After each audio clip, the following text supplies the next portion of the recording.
everyone, welcome back to another video. I'm Candice Latham, and the goal of this channel is to help you navigate adulthood a bit easier in regards to your finances, your habits, and your mindset. Now this channel is all about, talking about the top places that my money coaching clients were overspending when it came to creating their customized spending plans. So heads up, I recently turned back on my money coaching services. I turned them off for a while just because I needed a little break, and sometimes it's a lot, doing money coaching because you're kind of like in the dark with people and you're sharing your own light with them. And so sometimes you're in a dark place and you're trying to take people from a dark place into a light place. And so I just had to step back and take a little break because when you are helping people, when you're guiding people, when you're talking to people, sometimes it does just it adds a lot. And I'm a person that I just care about people so much. So even after the coaching session is done, I'm still thinking about them. I'm like, oh my gosh, I hope they did the right thing. I hope they're following my steps. I hope they're doing X, Y, and Z. And so I just put a lot of care into my coaching. And so I had to take a little mini break. I had to reevaluate some things, and I've updated some things in my sessions. So if you are looking for a money coach, I would love to work with you. Make sure you click the link in my description box and I chat more about what goes into this 90-minute coaching session and how I can help you reach your money goals. So book a call to see if we'll be a good fit. But anyway, I want to talk about top 3 places that my money coaching clients were overspending. The first place my clients were overspending was transportation. Transportation is a big one, whether that's from Ubers or whether that's from leasing a car or even a car loan. The average, and I did some research to just let you know the specific number.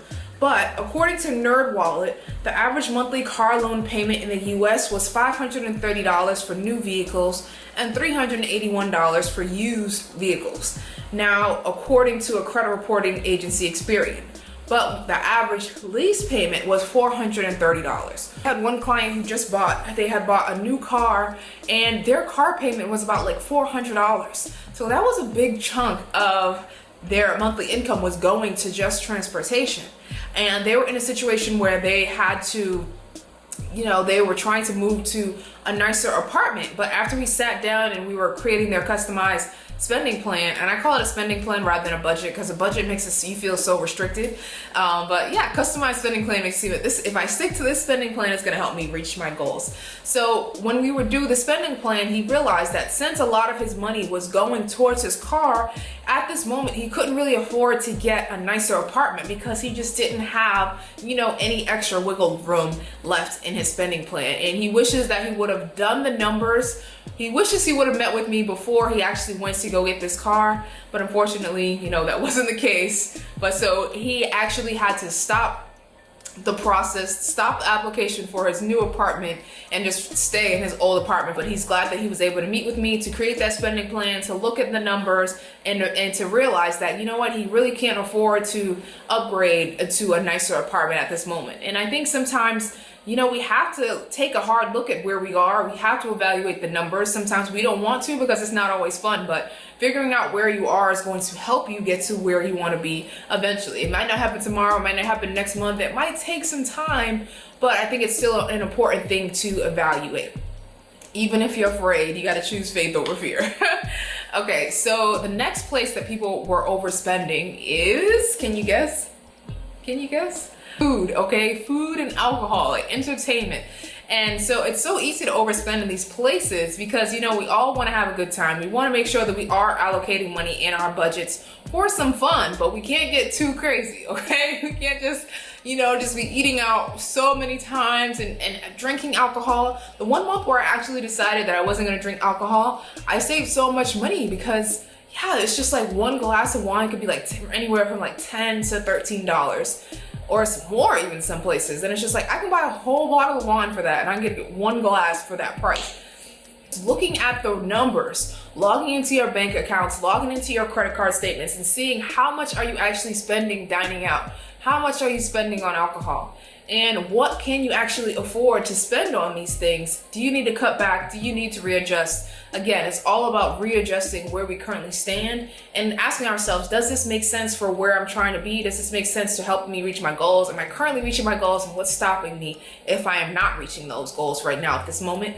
And the third place that people are my money coaching clients were overspending when it came to their customized spending plans is shopping. Okay, this can also kind of be entertainment, but I kind of broke them up. Like, spending money on clothes. And I just did a video on Goodwill. I love shopping at thrift stores because it helps me save so much money. Clothes can definitely add up, especially when you're like, you have to realize that you don't have to, keep up with anyone. This is your own race. You don't have to look at what everyone else is doing, what everyone else is spending, because you never know what's going on somebody's financial situation just looking at the outside. Just because somebody has a new bag or nice clothes, or looks like they're shopping all the time, you don't know if that's on credit cards. You don't know if they took out a loan. Like, you don't know if their mom gave them money. Like, you just don't know their financial situation. So, you know what? You have to just be thankful for what you do have. And not to say that you can't spend any money ever, but just maybe sometimes you're taking time to save up for this item rather than putting on your credit card. Or maybe you're just finding other ways to save money and to still realize that you don't have to spend a ton of money to look good. You can look good for a lot less. And that's really my motto, is looking good for less. There you have it, guys. Those are the 3 places that my clients were overspending when it came in their spending plans: transportation, entertainment, and clothing. Again, I have turned on my money coaching calls, so if you are interested in working with me, and book a free 10-minute consultation in the link below, and I would love to speak with you to see what your money goals are and see if I can help you get those goals.